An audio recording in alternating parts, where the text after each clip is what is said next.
Wondered how these might affect you? Well, no problem, because joining us this morning is financial advisor and CapTrust Vice President Catherine McCall. Thank you so much for joining us. Happy to be here. Okay, so what are some of the big ticket changes that we can expect? Yeah, so the national media is covering tariffs and certainly immigration practices. Today, I really want to talk about some maybe lesser covered items.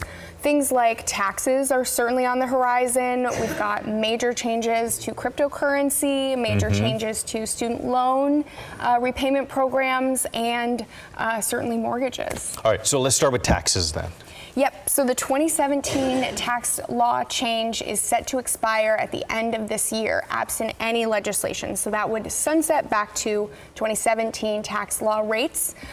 Congress and the administration are looking to re-up those same numbers, but also make some big changes. During the campaign, there was rhetoric about resurrecting the SALT tax, state and local tax deduction. There was a cap of $10,000. They're hoping to lift that cap, which would be a real gift for us here in California, because if you make any significant amount of money, that's a big number that you get to deduct on your tax return. Sure. So if that can come back, that would be a win for sure. Other changes on the tax front include the idea of not taxing tips, overtime, or Social Security payments. Those are three big potential things that would just not be taxed.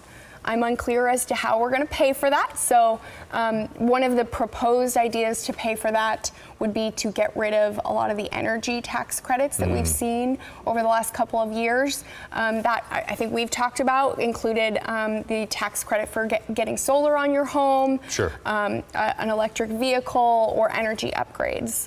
So unclear still.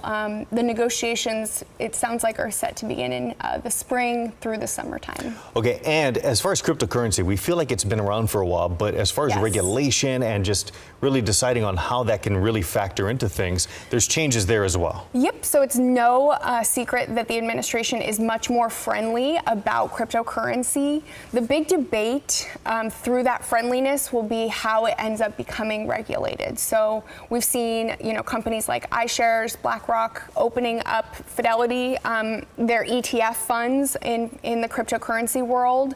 The debate is really whether or not it's considered a currency, which is traded and regulated like a commodity, versus a security, which is actually regulated by, the SEC as though it's a company, right? So in reality, Bitcoin it's not a company, it doesn't make money. It is meant to be a currency, but there's still a lot of debate about how they're going to regulate it and who's going to be in charge of regulating it. So the fact that the administration is more friendly to this could be a good thing to kind of start clarifying that. What about student loans? If you've got a student loan and you were trying to take advantage of any of the repayment programs or the student loan relief programs, I have bad news for you.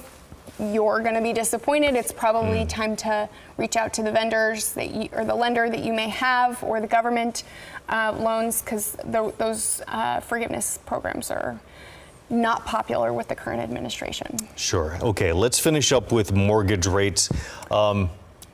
Any idea which way that they're going to be going?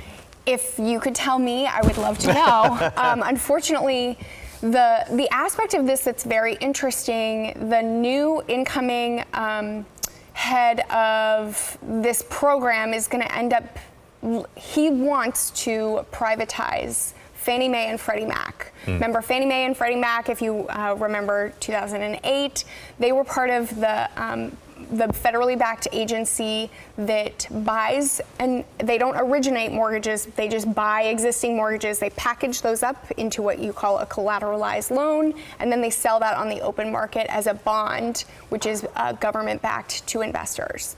If you privatize that agency, it will be interesting to see whether or not you still have the federal backing of the U.S. government and the safety of those. So this could affect credit agencies on a larger scale of the bond market. It could also impact the profitability of those mortgages if you have prepayment issues or non-payment issues. Yeah, and privatization it kind of seems to be where the current is flowing for this administration. That is their current goal, is to remove Fannie and Freddie from the balance sheet, which has to do with government spending. All right, Catherine, thank you so much. We'll be right back.